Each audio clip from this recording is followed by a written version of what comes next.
با نام خدای بزرگ. سلام، من بهار هاشمی و اینجا استدیو کارگزاری بانک صنعت و معدن.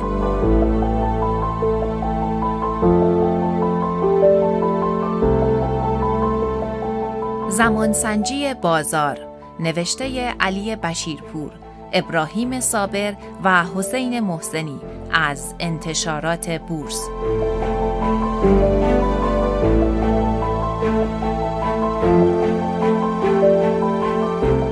یکی از مهمترین چالش‌های سرمایه‌گذاران در بازارهای مالی تشخیص زمان مناسب برای ورود و خروج از معاملات است. آیا باید در اصلاحات بازار خرید کرد یا صبر کرد؟ آیا خروج زود هنگام از یک سهم باعث از دست رفتن سودهای بزرگ می شود؟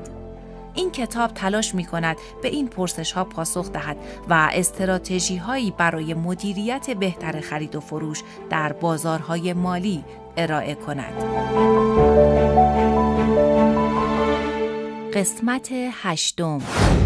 در هنگام شروع زمانسنجی بخش‌ها موارد زیر را باید به یاد داشت. بازارها را به طور مستمر تحلیل نمود. سطوح مقاومت و حمایت مهم و کلیدی برای شاخص هر بخش مورد نظر را ثبت نمود. جلوتر از زمان یا از قبل در مورد جایی که نقطه ورود است تصمیم گرفت. فهرستی از صندوق‌های قابل معامله در بورس یا سهام انفرادی که بسته به روند بازار قبل از رسیدن به نقطه ورود نسبت به آنها موقعیت خرید یا فروش اتخاذ خواهد شد تهیه نمود. از قبل در مورد نقطه خروج تصمیم گیری نمود.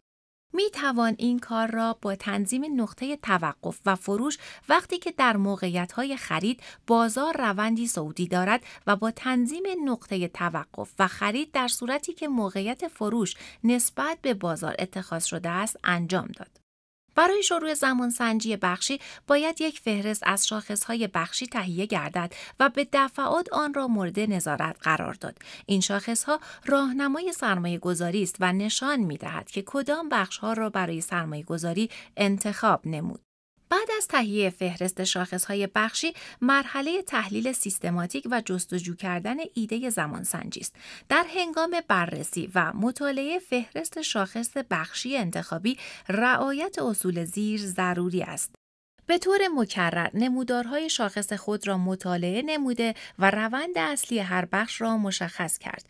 مشخص نمود روندهای قیمتی به چه صورت است. روند اصلی چه مدت به همین صورت بوده است. چه چیزی باعث شده که روند تأخیر کند. در بخشهای متفاوت چه اتفاقی در حال رخ دادن است. استراتژی سرمایه‌گذاری به چه صورت است. تحلیل مؤلفه‌ها و اجزای شاخص. در کنار استفاده از صندوق‌های قابل معامله برای زمانسنجی بخش‌ها، می‌توان سهام انفرادی درون بخش‌ها را هم زمانسنجی نمود. این اقدام در مواقعی که یک یا دو سهم در هر بخش بازار در یک صنعت خاص بهتر از بقیه عمل می‌کنند، تکنیکی متداول است. به همین دلیل باید درون هر بخش را بررسی کرد تا متوجه شد آیا یک یا دو سهم قوی‌تر از بقیه سهام بخش هستند یا خیر. در این خصوص کسب اطلاعات زیر مناسب است. کدام سهام در شاخص به صورت انفرادی بهتر عمل می کنند؟ کدام زیربخش‌ها ممکن است بهتر از سایر بخش‌های فناوری عمل کنند؟ پیشرفت در حوزه فناوری چقدر گسترده و وسیع است؟ در هنگام زمانسنجی بخشی باید اصول بنیادی و نه هیجانات کوتاه مدت را در نظر گرفت. متخصصان زمانسنجی بازار معمولاً تنها به اصول بنیادی یک بخش یا یک سهم اتکا نمی کنند. اما برای زمانسنجی موفق باید اصول پایه هر بخشی که در آن سرمایه گذاری خواهد شد را شناخت.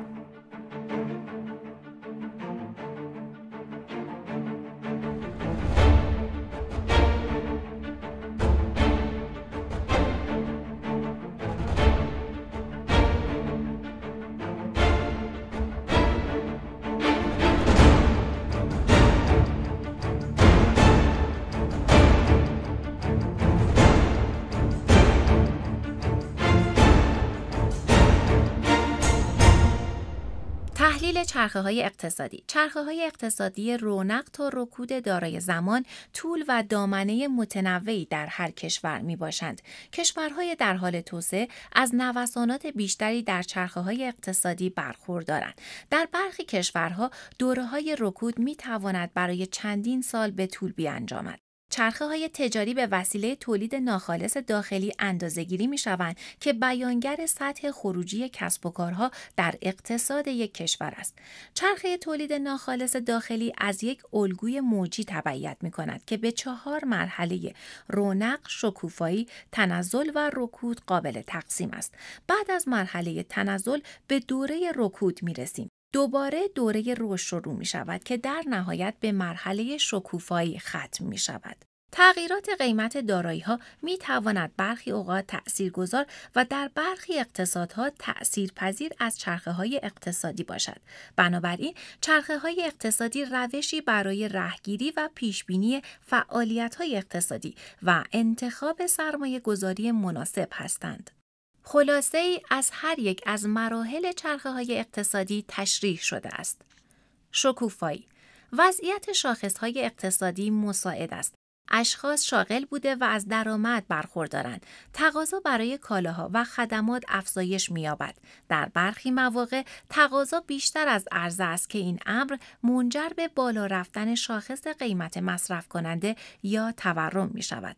افزایش قیمت‌ها منجر به درخواست دستمزد بیشتر توسط نیروی کار می‌شود و در ادامه بالا رفتن دستمزدها منجر به بالا رفتن کالاها و خدمات شده و این چرخه ادامه می‌یابد. تنزل. در زمانی که فشار قیمت سرعت زیادی می‌یابد، بانک مرکزی به منظور آرام کردن اقتصاد نرخ بهره را بالا می‌برد. افزایش در نرخ استقراض منجر به کاهش مصرف خانوار و شرکت‌ها می‌شود. در نتیجه کاهش در تقاضا منجر به تنزل رشد اقتصادی شده و سطح قیمت‌ها را به سمت ثبات می‌برد. رکود. اگر نرخ بهره برای مدت طولانی ثابت بماند، تقاضا کاهش یافته و شرکت‌ها تولیدات خود را کم می‌کنند و کارگران را تعدیل می‌کنند. رونق. بانک‌های مرکزی دریافت اعتبار را به وسیله سازوکار کاهش نرخ بهره فراهم می‌کنند. تقاضا برای منابع مالی شروع به افزایش نموده و با یک فاصله زمانی در بخش واقعی اقتصاد نمود می‌یابد. اگر دوره رکود اقتصادی طولانی شود و چرخه اقتصادی به آرامی تغییر نمایند، مشکلی به عنوان رکود عمیق یا رکود تورمی در اقتصاد رخ داده است که اولی با بیکاری گسترده و دومی با تورم بالا همراه با بیکاری شناخته می شود. مرتب کردن سهام انرژی به کالاهای پایه. سهام نفت و خدمات نفتی الگوهای مهمی برای قیمت نفت خام هستند. به طور کلی، تغییرات سهام مقدم بر حرکات قیمت‌های نفت هستند. گاهی سهام نفت همزمان با قراردادهای نفت خام یا بلافاصله بعد از آن حرکت می‌کند. وقتی سهام نفت و خدمات نفتی با روند کلی نفت انحراف دارد، می تواند امری مثبت یا منفی باشد. برای مثال، اگر قیمت نفت به صورت افقی حرکت کند یا روند نزولی داشته باشد، اما سهام نفت و خدمات نفتی شروع به افزایش کند، شانس اینکه قیمت نفت خام افزایش یابد بالا خواهد بود.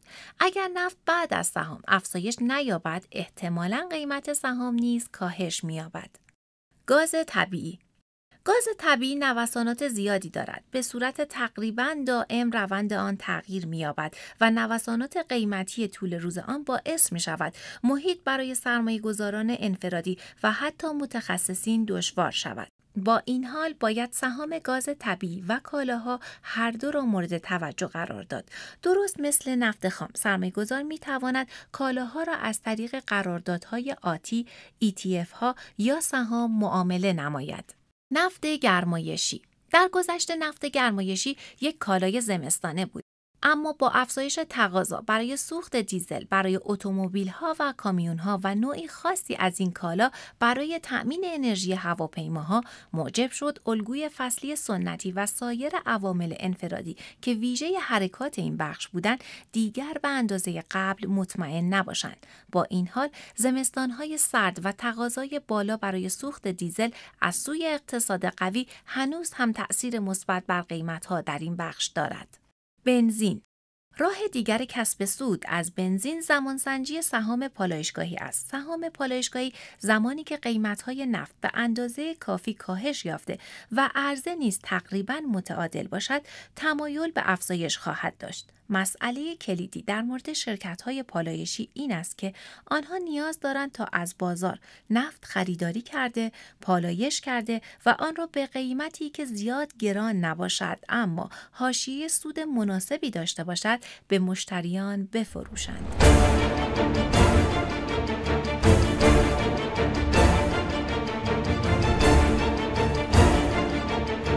پایان قسمت 8.